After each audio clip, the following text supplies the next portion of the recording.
Okay, everyone see me and hear me okay? Brilliant.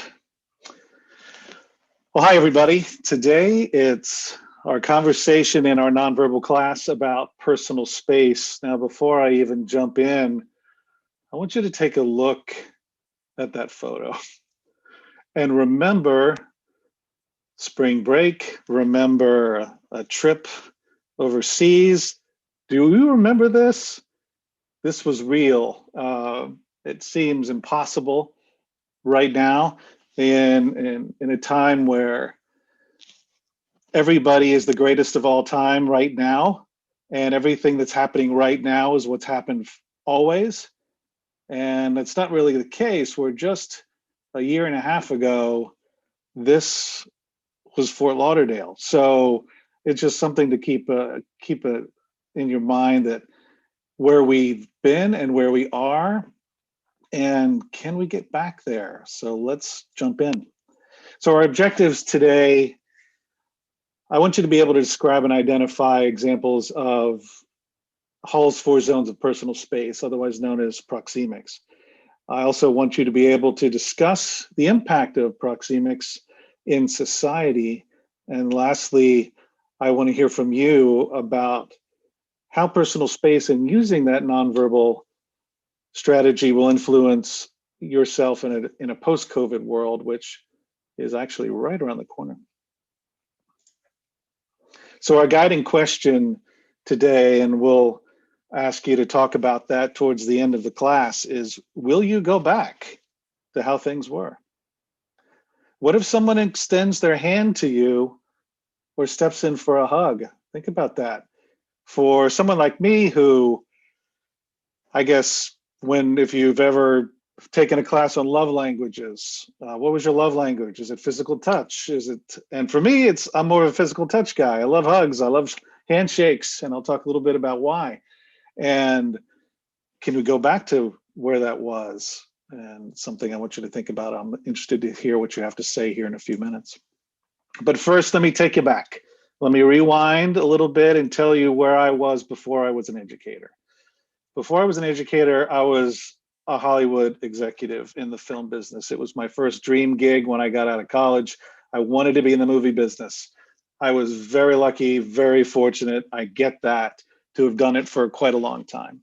And just a little snippet into that world, it's a very touchy-feely business.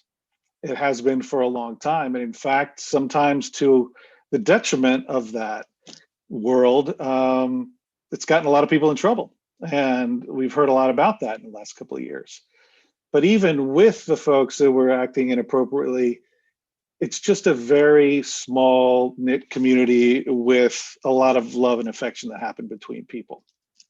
And I mean that in a general term.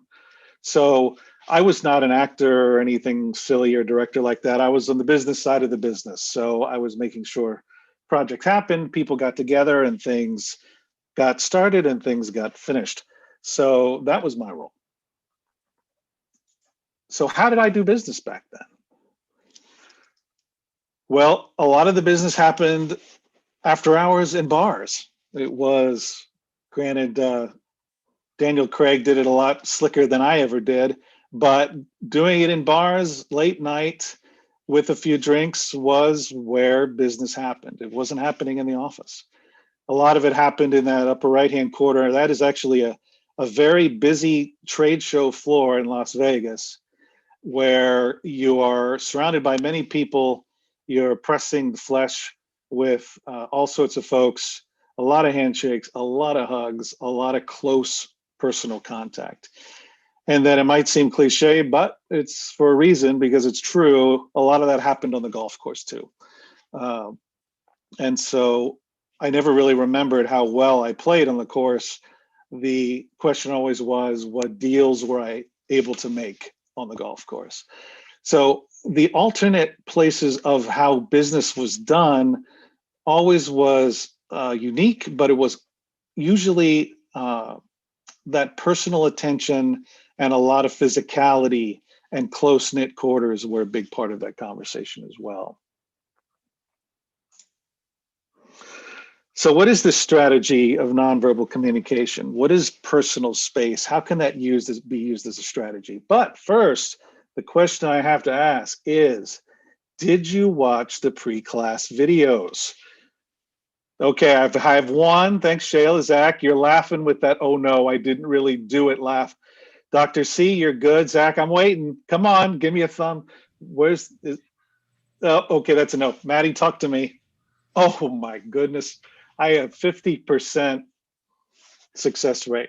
Okay, so Dr. C and Shayla, the fact that you've watched these videos, do you have is there a little bit more context about where I'm going here because you've had a chance to see the Seinfeld video and our little BBC experiment? You probably have a good idea of where I'm going with that. Now, for those of you who didn't watch it, I would encourage you to do so because they'll still be relevant after this conversation. So let's talk about the 4 types of personal space, otherwise known as proxemics, coined by Edward Hall back in '66. There are 4 specific zones of personal space. We have the public distance, which tends to happen just in our daily lives as we're making our way through society, considered something over 10 feet. So you're 10 feet away from people. Everyone's moving at their own pace. No one's necessarily really interacting with anybody else. You have your social distance, which is getting a little bit closer in.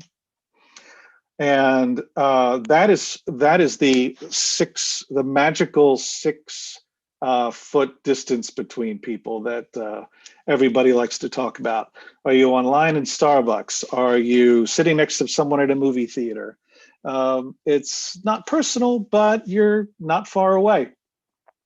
Then you jump into the personal distance, which tends to be friends, close friends, family, close colleagues, people of that nature that you are most likely to have those handshakes and hugs with. And then, of course, that intimate distance is for significant others, family, and as the person mentioned in the video, it's for your pets too, is your intimate distance. So the question is now, think about those 4 different zones of personal space and how you go through your day currently. So will you be able to go back to how it used to be? Now, these are obviously a little bit of extreme situations with Stephen Colbert and Tom Hanks sticking their face into a box, also worth watching on YouTube, or creating a plastic bubble around you to walk down the street and getting ridiculous comments and eye rolling at you as those people are. But thinking about where we are then and where we are now. So Maddie, tell me, are you someone who's going to go back and give those hugs, accept them, and give those handshakes? How do you feel about that?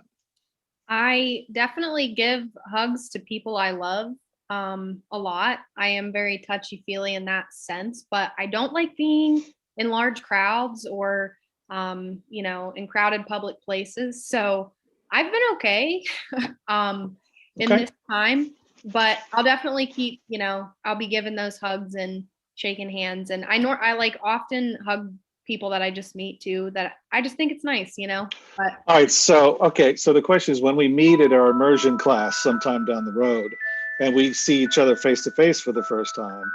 Oh, sorry, my Harry Potter ringtone is going on. That's a fail. So if we meet for the first time at an immersion at a Gonzaga and we've only met in this forum and I come in for a hug, are you going to run the other way or are you going to be okay with that? I'll give you all hugs. I'm fine with that. Okay, very good. All right, Zach, what about you? Where were you then and where are you now and what's your plan? So prior to the pandemic, I definitely was a hugger and a touchy-feely person. And I think just because it's been so long, I'm just kind of like, oh, it's okay. Like, it's going to be a while. Like, somebody's going to run up to me the next time I see them in public. And they'll be like, Zach, and I'm going to be like, 6 feet, buddy. Yeah. And I'm like, oh, wait, we're done. So... Right. What's that magic time where it's okay again? When's the big brother going to tell you that you can make that decision? So that is a whole nother conversation about why we feel the way we feel. but it's that strategy, and it is a nonverbal strategy where you decide